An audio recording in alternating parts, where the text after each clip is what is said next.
ইয়ত এম্পাওয়ারমেন্টের জায়গাগুলোতে অনেক বেশি বাধা সৃষ্টি করা হয়েছিল। একটা হিজিমনি এখানে আমাদের ছিল, আধিপত্যবাদের এক থাবা আমাদেরকে এই ডেভেলপমেন্ট জিওপলিটিক্যাল দিক থেকে ডেভেলপমেন্টটা করতে দেয়নি।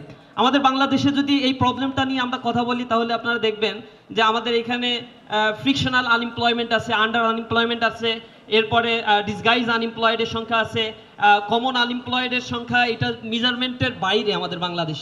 কিন্তু পিওর আনএমপ্লয়েডের সংখ্যা যেটা গভর্নমেন্ট হিসাব বলে সেটা হচ্ছে মোর দ্যান 3 মিলিয়ন। তো 3 মিলিয়ন এইটা মিটিগেট করার আসলে উপায়টা কি?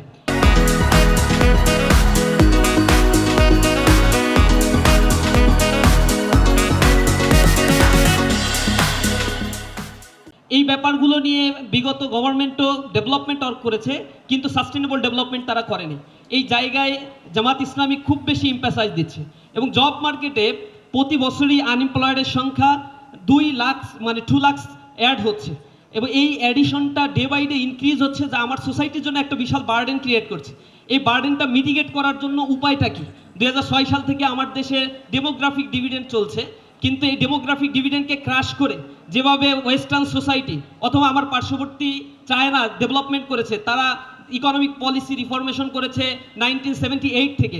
এর আগে তার ইকোনমিটা ছিল বাংলাদেশের ইকোনমির চাইতেও ভালনারেবল সিচুয়েশন, কিছু কিছু প্রভিন্সের তার চাইতেও খারাপ অবস্থা ছিল।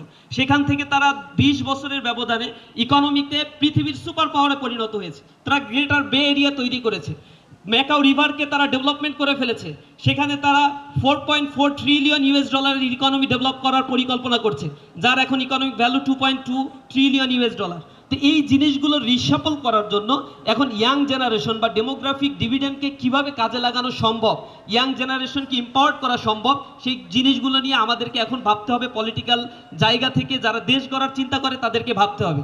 আমার আজকের এই প্রেজেন্টেশন বা সামগ্রিক বিষয়গুলো নিয়ে জামাত ইসলামী যেই কনসার্নটা দিচ্ছে ইয়াং জেনারেশনের প্রতি, এবং জিওগ্রাফিক্যাল কারণে আমাদের দীর্ঘ সময় ধরেই আমার এডুকেশন সিস্টেম এবং আমার পাশাপাশি ইয়ত এম্পাওয়ারমেন্টের জায়গাগুলোতে অনেক বেশি বাধা সৃষ্টি করা হয়েছিল।